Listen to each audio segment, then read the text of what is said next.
오늘 함께 읽은 마가복음 1장 14절부터 20절 말씀으로 함께 우리를 향한 하나님의 뜻을 나누고자 합니다. 여러분, 현재 전 세계 국제 정치계의 최대의 관심사는 미국의 대통령 선거일 것입니다. 세계 최강대국인 미국의 대통령이 누가 되느냐에 따라서 전 세계 정치, 경제, 사회 모든 분야의 판도가 바뀔 수도 있기 때문입니다. 그동안은 공화당 후보인 도널드 트럼프 전 대통령이 현직에 있는 바이든 대통령보다 우위를 점하면서 당선이 유력해 보였습니다. 그런데 바이든 대통령이 대통령 후보를 사퇴하고 해리스 부통령이 민주당의 새 대통령 후보가 되면서 아무도 예측할 수 없는 그런 초박빙 양상으로 흐르고 있다는 것입니다.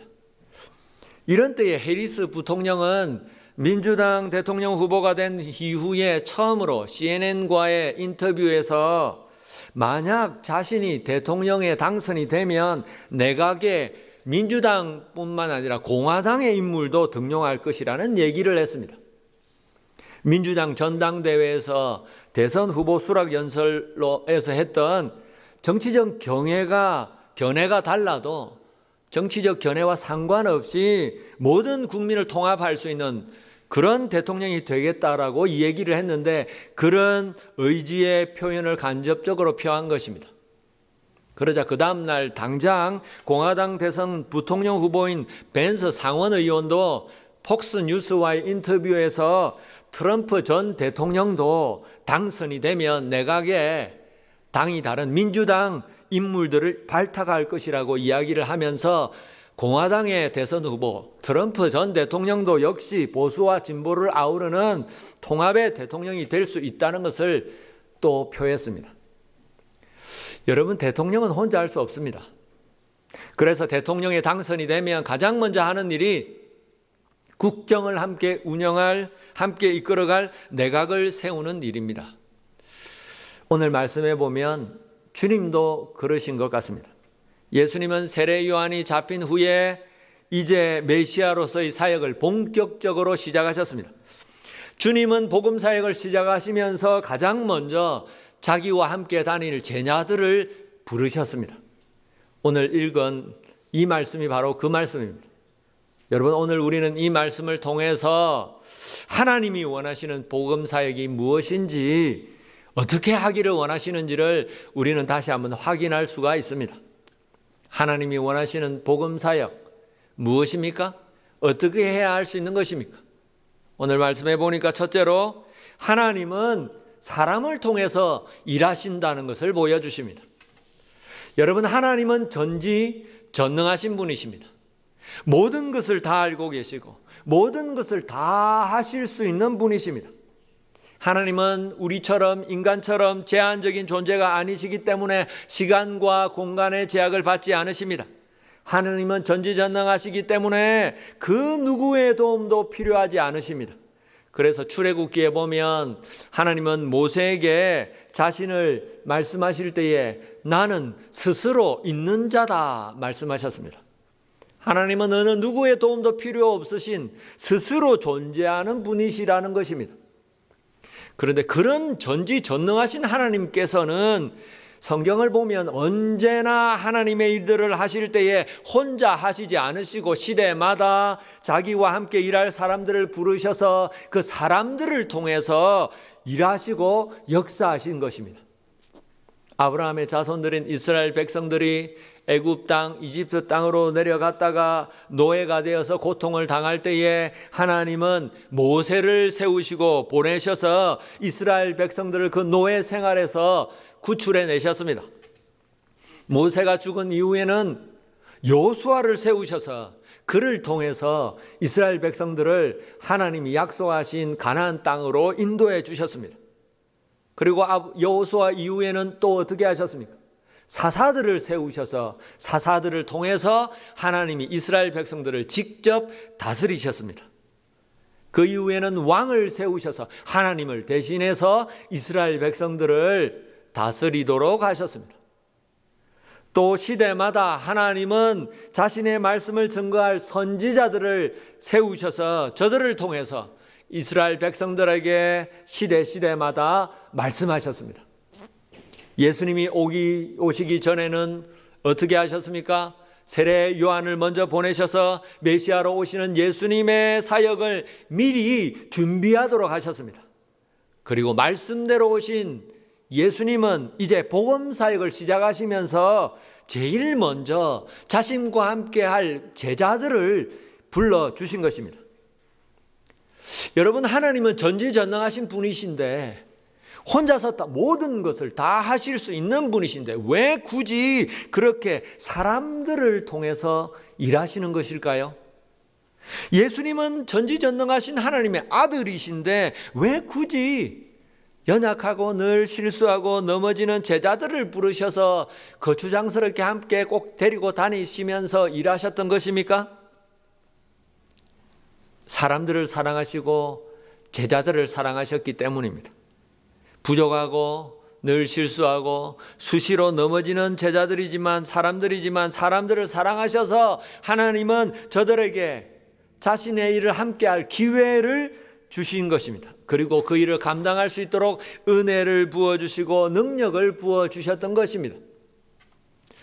여러분, 한국의 유명한 재벌들은 자기 자녀들을 자기 회사의 후임 경영자로 세우기 위해서 항상 먼저 회사의 일을 실무를 맡아 배우도록 합니다. 한 번도 해보지 않고 그래서 평생 서투르게 그렇게 살아왔지만 자식을 사랑하기 때문에 그 자식들 아무것도 할 줄 모를 것 같은 그 자식들을 후계자로 세우기 위해서 저들에게 일할 기회를 주는 것입니다. 낮은 직급에서부터 시작해서 실무를 배우도록 합니다. 사랑하는 자식들이 정말 제대로 된 경영자가 되어서 자기가 평생 일구어온 회사를 잘 이끌어갈 수 있도록 기회를 주는 것입니다. 하나님도 그러십니다. 하나님은 전지전능하셔서 혼자 다 하실 수 있으시지만 사람들을 사랑하셔서 하나님의 일들을 같이 하도록 불러주시고 세워주시는 것입니다. 그래서 예수님께서도 메시아로서의 사역을 시작하시면서 가장 먼저 제자들을 부르신 것입니다. 여러분, 그래서 사도 바울은 이렇게 고백합니다. 고린도전서 3장 9절 말씀 볼까요? 우리는 하나님의 동역자들이요 너희는 하나님의 밭이요 하나님의 집이니라. 우리가 하나님의 동역자라고 합니다. 하나님과 함께 일하는 사람들이라고 합니다.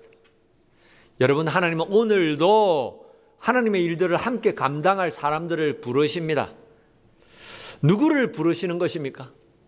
저와 여러분들을 하나님의 동역자로 부르시는 것입니다. 그래서 우리가 예수님을 믿고 나서도 이 땅에서 계속 살고 있다면 그 자체가 하나님의 부르심입니다. 하나님은 우리를 일찍 천국으로 인도하시지 않으시고 왜 이 죄 많은 세상에 계속 살게 하는 것일까요? 이 죄 많은 세상에서 계속 살다 보면 죄밖에 짓지 않는데 하나님이 보실 때에 하루빨리 천국으로 보내주시는 것이 좋지 않습니까?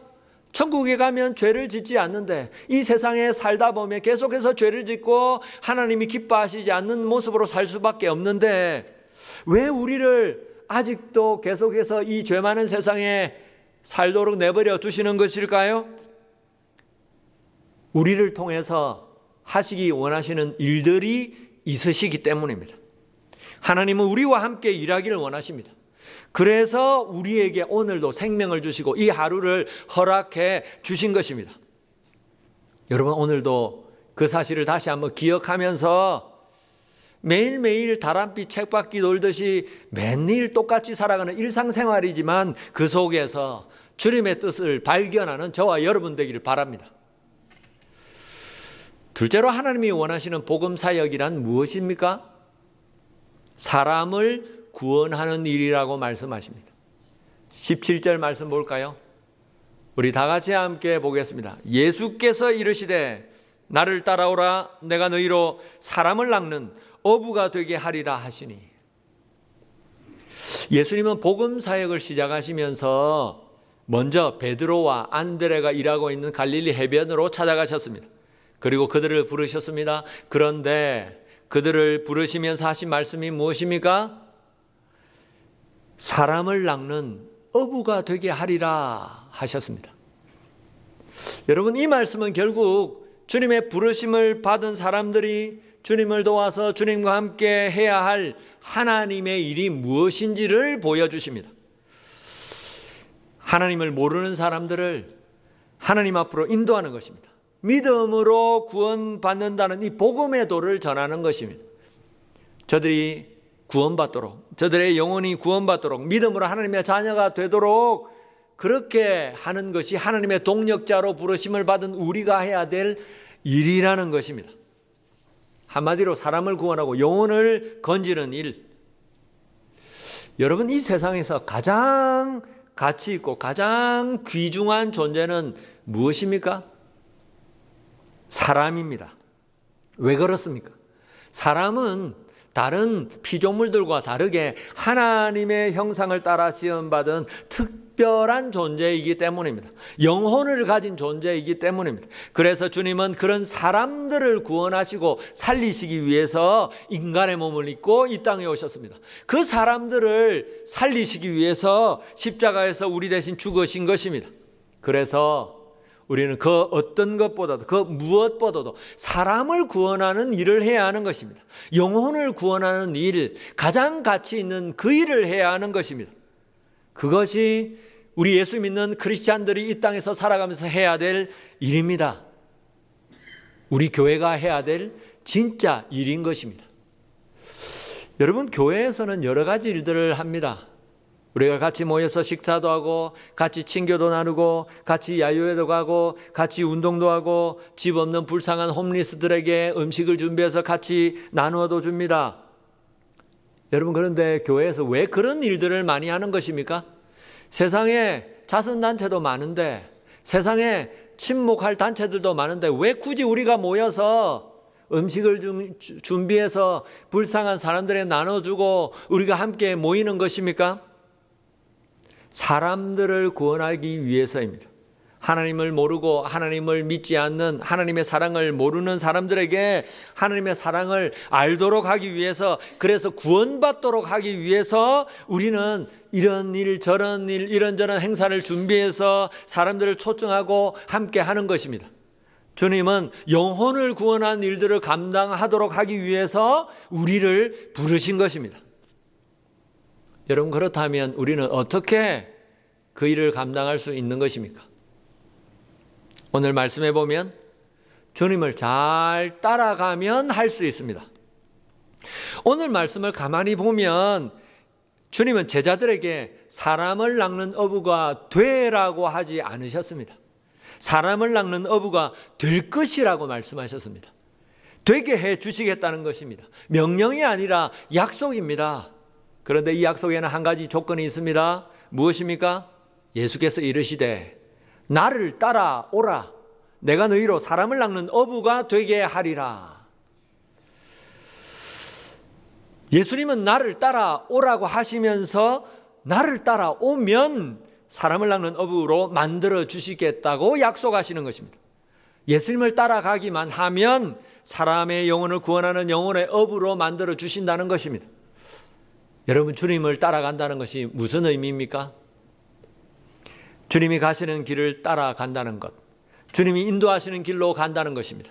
주님의 뜻대로 살아간다는 것입니다. 여러분, 문제의 핵심이 바로 이것입니다.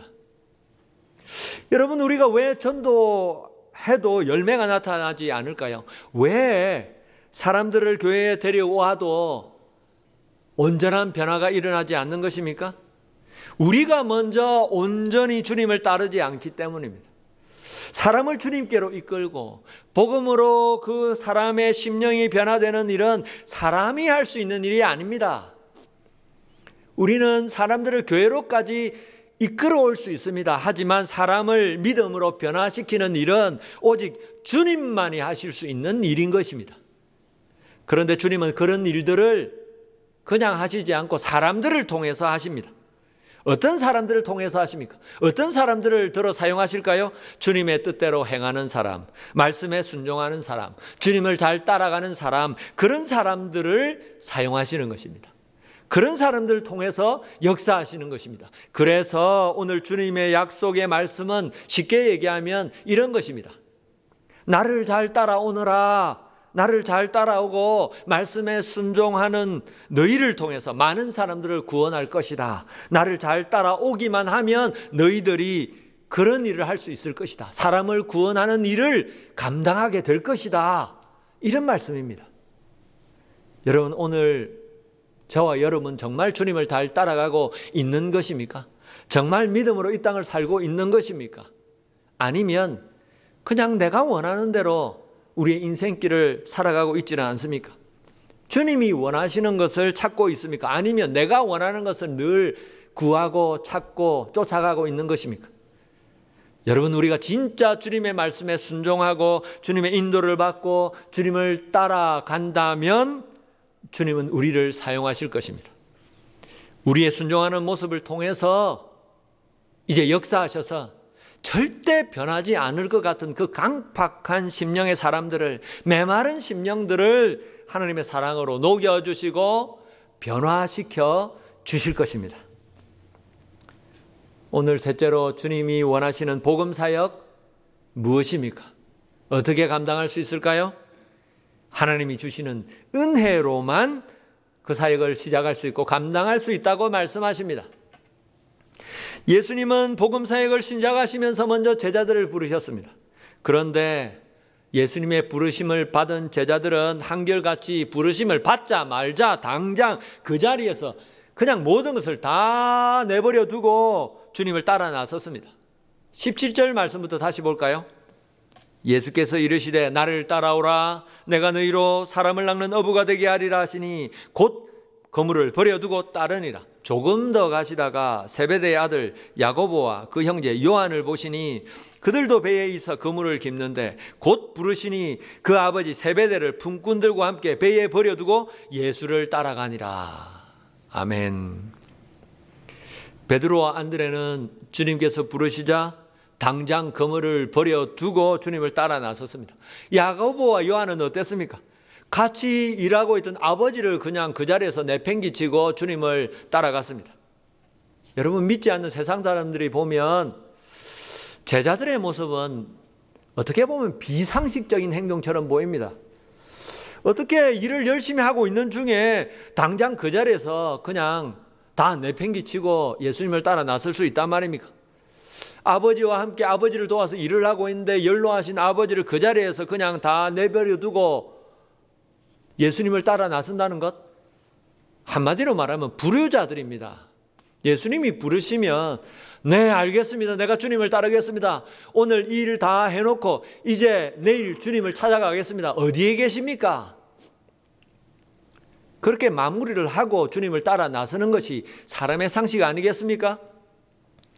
그런데 오늘 말씀해 보면 어떻게 그냥 그 자리에서 당장 모든 것을 정리도 하지 않고 다 내팽개치고 주님을 따라 나설 수가 있었다는 말입니까?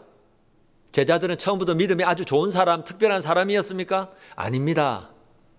제자들도 처음부터 믿음이 좋은 사람들이 아니었습니다.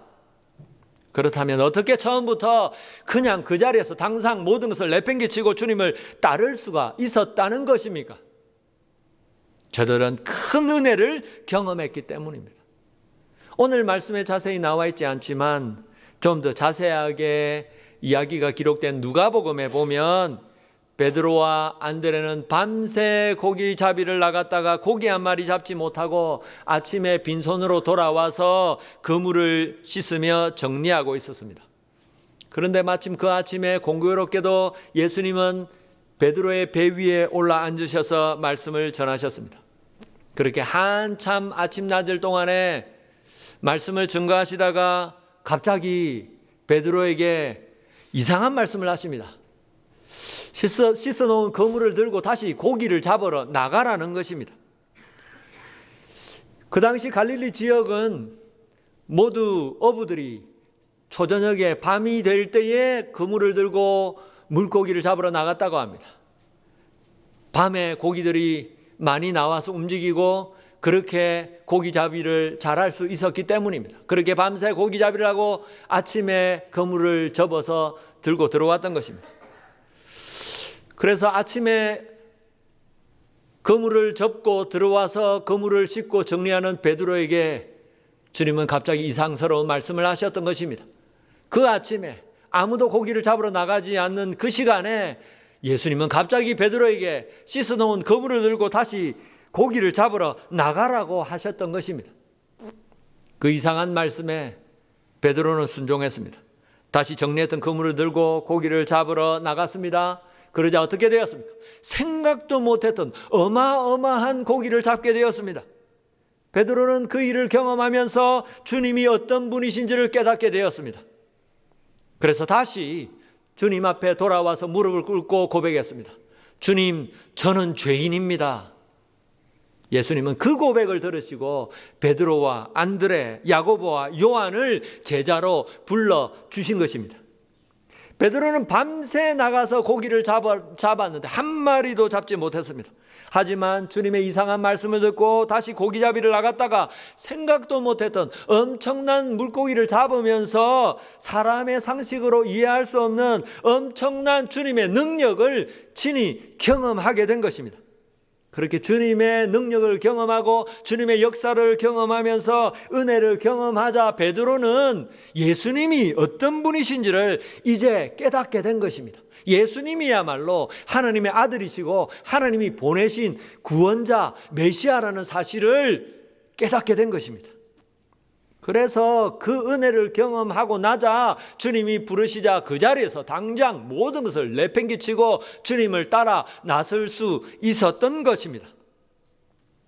주님을 따라 복음 사역을 감당하려면 먼저 예수님이 누구신지를 알아야 합니다. 주님이 누구신지를 알려면 주님의 능력을, 주님을 경험해야 합니다. 주님의 능력을 경험하고 주님의 손길을 직접 경험하고 나면 주님이 누구신지를 알게 됩니다. 주님이 살아계시고 하나님의 아들이시고 전지전능하신 하나님 그분이신 것을 깨닫게 되는 것입니다.